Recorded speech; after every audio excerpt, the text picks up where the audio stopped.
Salut mon ami et bienvenue dans cette nouvelle vidéo dans laquelle on va parler du présent de l'indicatif parce que quand tu apprends une langue, eh bien tu as plein de choses à savoir et les temps, les conjugaisons, ça en fait partie. Mais avant ça, si tu l'as pas déjà fait, clique sur le lien que je t'ai mis en description de la vidéo podcast pour recevoir ce bonus, guide de conversation en italien, c'est gratuit, c'est cadeau, c'est pour te remercier de venir sur le blog.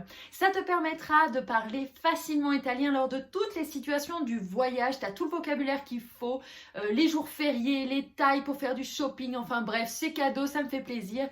Et maintenant, on retourne au cours.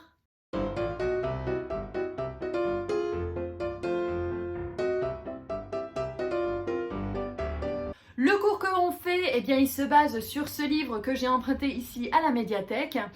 Mais rassure-toi, il est en anglais, je te traduis tout et je te fais ça en français, en italien pour que tu comprennes bien tout. Donc, comme toi, j'apprends aussi l'italien et je me suis penchée sur la question des temps. Parce que quand tu apprends une langue, eh bien, tu as plusieurs choses par lesquelles il faut passer. Il faut que tu apprennes du vocabulaire, il faut que tu apprennes comment est-ce qu'on construit une phrase correctement. Il faut aussi que tu apprennes à prononcer correctement et il y a également les temps. Donc, je commence une série de vidéos dans laquelle eh bien, on va parler des différents temps, passé, présent, futur, indicatif, impératif, tout ça. Comme ça, tu sauras absolument tout sur les temps. Alors, les temps, en italien, c'est très similaire au français. Il faut un sujet, un verbe et un complément pour former une phrase correcte. Pour clarifier un petit peu, le verbe, c'est le mot qui va décrire l'action que le sujet y fait dans la phrase. Donc le verbe en italien, c'est comme en français, il va s'accorder en genre, masculin, féminin, et en nombre avec le nom ou le sujet. Le verbe, il te permet également de te repérer dans le temps. Que tu sois au présent, au futur ou au passé, tu n'auras pas la même forme de verbe et ça va permettre de savoir où est-ce que tu te trouves. Le verbe, il va pouvoir t'aider à te repérer dans l'espace et le temps. Le verbe, enfin, il pourra également t'aider à exprimer ton humeur. Il te dira l'indicatif, l'impératif, le conditionnel. Ouais, on verra, hein, peut-être, on ne sait pas. En italien, tu as des verbes qui sont dits réguliers et tu as des verbes qui sont dits irréguliers. Dans cette vidéo, on va voir les verbes réguliers, c'est-à-dire qui se conjuguent toujours de la même forme à l'intérieur d'un groupe. En italien, tu as trois groupes essentiellement. Tu as le premier groupe avec les verbes qui finissent en are, A-R-E, comme par exemple mangiare ou parlare. Le deuxième groupe, c'est des verbes qui finissent en ere, E-R-E, comme par exemple cadere, qui veut dire tomber, ou vendere, qui veut dire vendre. Et le troisième groupe, ce sont des verbes qui finissent en ire, comme dormire ou finire. Alors, comme je te l'ai dit, aujourd'hui, on va voir le présent de l'indicatif. L'indicatif, on l'utilise essentiellement pour parler de faits qui se passent au présent. C'est en général le temps qu'on utilise le plus dans les conversations de tous les jours. Donc, tu veux conjuguer un verbe au présent. Comment tu vas faire? Donc, tu as ton verbe à l'infinitif qui finit soit en are, soit en ere, soit en ire.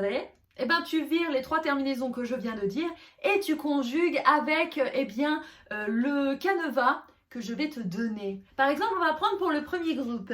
Parlare. Alors, c'est io parlo, tu parli, lei avec un grand L majuscule, parla. Lei avec un grand L, c'est pour exprimer la troisième personne du singulier. Quand tu veux t'adresser à quelqu'un de façon polie, c'est notre vous, en français. C'est notre vous, mais pour parler à une seule personne. Attention, il est un petit peu ennuyeux celui-ci dans le sens où tu te dis vous, c'est voi. Non, c'est pas voi, c'est lei. Lei, c'est la forme polie pour s'adresser à une personne. Ok? Ensuite, tu as il, elle, c'est lui, lei, mais avec petit l. Parla. Noi parliamo. Voi parlate. Le deuxième groupe, on va voir un exemple avec vendere. Io vendo, tu vendi, lui, lei vende, lei avec un grand L vende, noi vendiamo, voi vendete, loro vendono et loro vendono. Alors, j'ai pas une bonne nouvelle pour les verbes du troisième groupe, il y a deux types. Ouais, je sais, c'est un peu relou, mais c'est cosy, comme on dit en Italie. Donc, pour le troisième groupe, tu as le type 1 et tu as le type 2. Pour savoir des verbes du troisième groupe, si tu as affaire à un verbe du type 1 ou à un verbe du type 2, eh ben, t'as pas d'autre option que, faut que tu vérifies dans un bon dictionnaire et petit à petit, tu le sauras parce que malheureusement, il n'y a pas de trucs et astuces pour savoir si c'est un type 1 ou un type 2. Je sais, c'est con, mais c'est comme ça. Donc par exemple, si tu veux utiliser un bon dictionnaire, les dictionnaires monolingues que je peux te recommander, ce sont treccani.it ou corriere.it. Voilà, ça c'est des dictionnaires qui sont monolingues, donc c'est si tu as déjà un niveau un peu plus avancé, parce que c'est vrai que quand tu débutes tout juste et que tu es avec un dictionnaire monolingue où tout est écrit en italien, eh ben tu galères parce que tu comprends rien du tout et tout est écrit en italien et tu n'as qu'une envie, c'est d'arrêter d'apprendre l'italien. Et c'est absolument pas ce qu'on veut, n'est-ce pas? Donc si jamais tu galères un petit peu plus et que tu as besoin d'un dictionnaire bilingue, il y en a de très bons sur internet, par exemple tu as Larousse. Ou un autre que moi j'aime bien aussi, c'est Reverso Contexte, parce qu'en plus ça te donne le contexte, c'est pas juste un mot, c'est sorti de nulle part. Donc on va revenir à la conjugaison type 1, type 2. Alors le type 1 par exemple, c'est dormire. Alors c'est io dormo, tu dormi, lui, lei dorme, lei dorme, noi dormiamo, voi dormite, loro dormono, loro dormono. Le type 2. Le type 2, on va faire avec finire. Finire. Io finisco. Tu finisci. Lui, lei finisce. Lei finisce. Noi finiamo. Voi finite. Loro finiscono. Loro finiscono. Alors le petit truc à savoir, c'est qu'en italien, t'as pas besoin d'utiliser les pronoms io, tu, lui, lei, etc. Parce que le pronom, la forme du pronom est déjà reflétée dans le verbe. Donc en italien, si tu veux faire plus italiano, eh bien tu diras parlo italiano. Tu diras pas io parlo italiano. Si tu veux utiliser io parlo italiano, c'est pour souligner le fait que toi, donc moi, contrairement à quelqu'un d'autre, je parle l'italien. Hai capito? T'as compris? Le contexte formel, tu l'auras compris, on utilise lei avec un grand L ou loro avec un grand L aussi. Alors loro, c'est donc pour s'adresser à, c'est pour dire vous, à un groupe de personnes auxquelles on veut s'adresser de façon formelle. Et lei avec un grand L, c'est pour dire vous à une personne qui nous est hiérarchiquement supérieure. Par exemple, tu parles à ton boss avec un grand L, lei. Si tu veux être dans le contexte informel, eh ben tu diras tu ou tu diras voi.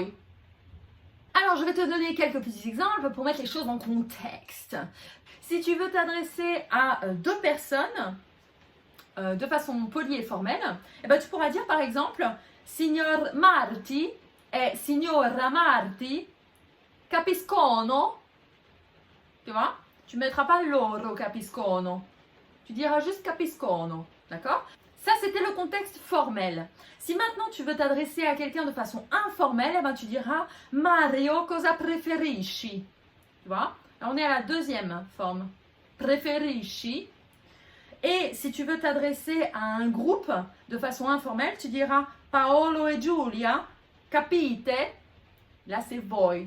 Voi capite. C'est un petit truc un peu prise de tête, on va dire, pour les francophones que nous sommes, mais c'est juste une règle à connaître et à savoir appliquer, et voilà, et après ça va très bien.